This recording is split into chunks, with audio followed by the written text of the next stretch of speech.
Hey, up next on the MARR Army Rock Show, a band we've had on before, but I'm very excited to have back again because they've got great new music out. I've got the twin Austins, well, they're not really twins, but I've got Austin and Austin from Blue Rising out of Bloomington, Indiana, back on the show. Their album is out now called Ghosts and Monsters. Guys, welcome back to the show. Thanks for having us. Man. So, the brand new record's out. So first, before we get into talking about it, tell folks a little bit of the background behind it. Where was it recorded and produced, and who did the production for you guys? Yeah, so we actually record and release all our own music independently. Luke Neri, who couldn't be with us today, is our drummer, and he's also an independent producer and engineer. So we're able to have pretty tight creative control over everything we do, from writing all the way through to through engineering and production and release. Now, this thing came out not too far on the heels of your last record, so did you have all these songs already written, or were you just at it right in the last year? We were just at it writing the last year. Actually, someone asked recently, when did we start writing this record, and it was about 4 months ago. So we just kind of went to it, got it done. I think the plan initially was to release an EP. Yeah, and everything just kind of came out really well, so it's right. Decided to go with a full album. Exactly. So actually, Metamorphosis, which is the first single from this record, was released digitally in the summer, and the idea was for that to be the single from our 4-song EP, which we would release in the fall, which ended up being a 9-song album, basically. Man, well, a good timing. That was the first song I was going to ask you about, so let's get into that Metamorphosis tune. Now, I've been listening to you guys for a while, and your take on this, is that the heaviest song you guys have written to date? Probably. I mean, what would you say, Austin? I would say it is probably one of the most technical songs that we have. Yeah. I mean, it's got so many parts. It's definitely the hardest to learn to play live as well. I mean, that was a project in and of itself. Yeah. Now elaborate on that tune a little bit. Tell folks a little bit more about it. 'Cause it's kind of a long song. It's like a 7-minute song or a 6.5-minute song, yeah. Which is for a first single, man. Tell us a little bit more about that. Yeah, I mean, we were just coming off the heels of our second album, Someday, and we wanted to do something. We for a long time have been kind of viewing the whole songwriting process through the lens of, what we think is cool, but also what we think, the listener would enjoy, what would, what could possibly be on the radio, blah, blah, blah, all that stuff. But this time we were just let's just make a crazy rock anthem with, pull out all the stops and just do whatever the hell we want. And that's what happened with Metamorphosis. I mean, it goes through a lot of movements. It goes from a really quiet, subdued intro all the way to, multiple time signatures, there's tons of different parts. We just kind of did whatever we want, I guess, is the explanation.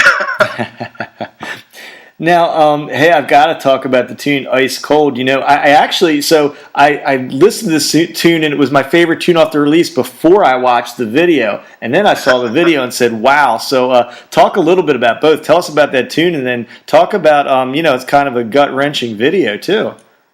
Yeah. Well, Ice Cold was, is in the batch of songs that we came up with in the last 4 months. And we, all of us, immediately we're just like, wow, this has got some, kind of emotional power. And I wrote the lyrics, and I kind of had something kind of in mind for what the video could possibly be.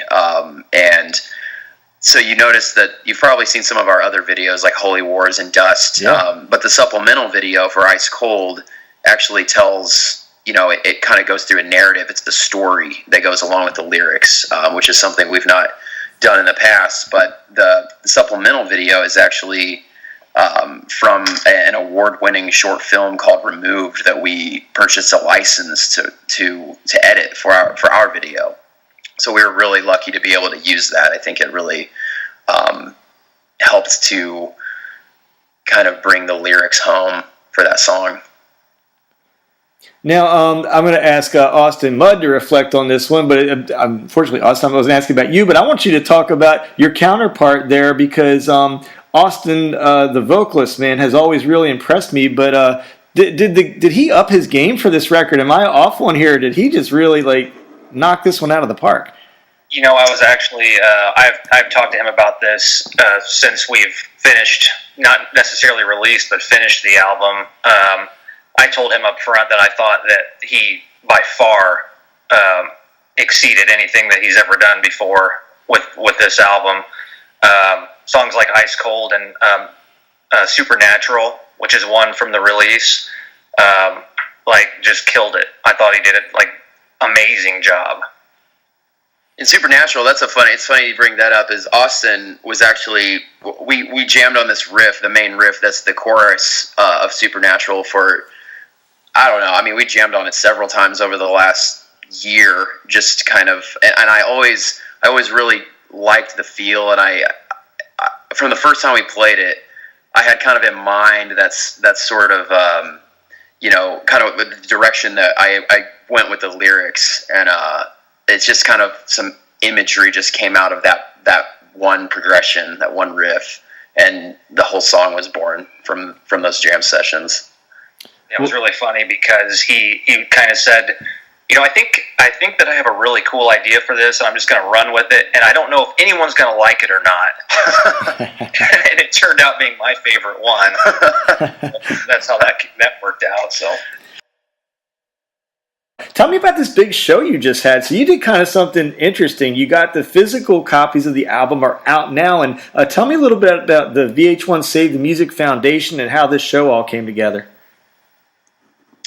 Yeah, well, I mean, we knew we were going to do an album release, and we also, we were trying to think of different ways, that we could make it special and different from other releases and shows that we've done in the past, and I know Austin and I both remember, you'd watch VH1 back when they played music videos, and during the commercials they would always talk about VH1 Save the Music and talk about how they were helping to keep music in schools, because music and the arts are always the first things for school budgets to kind of cut out of the curriculum, and so we were like, it'd be really cool if we could just do a VH1 Save the Music benefit show. That's something we can totally get behind, being, people who, been playing music since childhood, and it would have sucked really bad if music had been taken out of our schools. We were fortunate enough to have a pretty good music program. Because we both went to school together. We've grown up together. I don't know if you knew that. Side note. No, I didn't. Yeah. Yeah. But, we reached out to the foundation, and they were really excited to have us on board, and we just kind of went from there. So this album, being called Ghosts and Monsters, and you can't help but notice that the last two songs are called Ghosts and Monsters. So is there a thematic, correlation between those songs? Is it kind of a little mini concept, or is it just random? No, it's not random. I wouldn't necessarily say that those two songs in particular are more correlated than any of the other songs, but it is a concept album. It's our first concept album. At least the first concept album that was intentionally a concept album. I think it was you that we talked to before that you mentioned that a lot of our songs have similar themes about rising above and overcoming adversity and things, and I had never really noticed that as a subconscious thing, and you asked if we would ever consider doing a concept record. And here it is. So we have you to thank for this record. Wow, I had no idea I was that prophetic. Oh gosh. Well, hey, can we expect to see? I know the cost of doing tours, but people would love to see you. Can we expect a chance for any kind of a tour this fall or maybe in the winter? Unfortunately, I don't think you can. We do not have plans to tour. We may be playing some shows in some other cities in the Midwest, Chicago, Louisville, Kentucky. But other than that, we plan to get right to work on our next record. and go from there. We have no plans to do a tour. Yeah, well, there is a little bit of a financial cost to doing those tours, man. We totally get that. That's tough to do, and plus just the time it takes and at the pace you guys are cranking out music. Goodness gracious, I don't know when you would do it, but hey, yeah, exactly. I think you guys are really good songwriters. You alluded, I think Austin M alluded to this a little earlier about the kind of the writing process. So, how does it work with you guys? Does the guitarist come first, the lyrics, or is it some combination of the two? It typically happens really organically, honestly. Yeah. It's been kind of different every time. A lot of times, Austin or myself will bring parts into the rehearsal space, or we'll just the songs come out any way they can. We don't really have a solid process. Some of the best ones have happened in a day, and some of the really good ones have happened by sitting down and plugging away and writing them. It's just anyway it happens. And every song on this record is different too. Like I mentioned before, Supernatural. Austin had the one main riff for Supernatural, and then there's several other parts in that song, and goes through different movements, and but then like Ice Cold, I for the most part wrote alone, and then Austin came in and did the guitar solo, which I think it's definitely one of my favorite solos that we've ever had in any of our songs. And then Metamorphosis was written. Luke and I wrote that song, and a lot of those parts, Luke actually wrote the drum part first, and then I came in and did, because you notice a lot of these are more like Seven Dust-ish type riffs. I actually did notice a little heavier, yeah. Yeah, so and actually, I don't know if you heard Seven Dust's new record, Kill the Flaw. Are you kidding? I love that record, yeah, huge fan. Oh man, well we do too, and that was the influence that was the musical influence for Metamorphosis, was that record, because you're like, dude, that is just killer. We got to do something like just off the wall, like, because the melodies of Seven Dust, especially their newest stuff, I really like Kill the Flaw. I think it's probably their best record in my opinion. And the vocal melodies, it's like really conventional. You can like totally be an average listener who's not into super progressive metal, and I think you could still really get down on that record. But it's also a super technical metal record.